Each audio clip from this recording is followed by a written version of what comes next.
ہوا 9 مئی کو، وہ تو ہم ساری کہہ رہے ہیں کہ 9 مئی کو جو بھی توڑ پھوڑ ہوئی ہم سب اس کی مذمت کر رہے ہیں، ہم بھی سارے اپنی فوج کے ساتھ کھڑے ہیں، وہ تو ہم سب بھی کہہ رہے ہیں، لیکن تحریک انصاف کو ہم چھوڑ رہے ہیں۔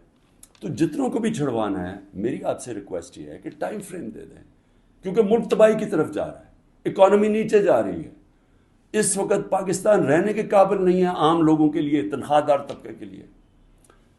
تو اپنے آپ کو ٹائم فریم دے دیں، 2 ہفتے 3 ہفتے، اس کے بعد پھر الیکشن اناؤنس کر دیں۔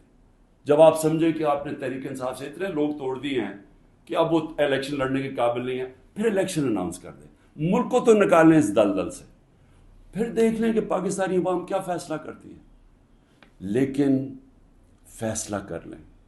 ٹائم نہ اس وقت، میں کوئی اپنی پاور کے لیے یہ نہیں کہہ رہا، میں اپنے ملک کی اب بات کر رہا ہوں۔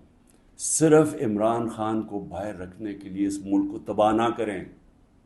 اس ملک میں صرف جن لوگوں کا جینا مرنا یہاں ہے، وہ اس وقت ان کے لیے مشکل ہو گیا ہے رہنا۔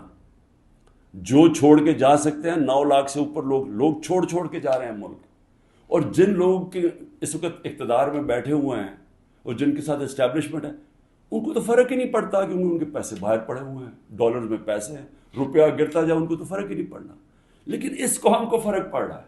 اس لیے جلدی فیصلہ کریں، 4 ہفتے کے بعد جتنے توڑنے ہیں توڑ لیں، پھر الیکشن کروا دیں۔ شکریہ۔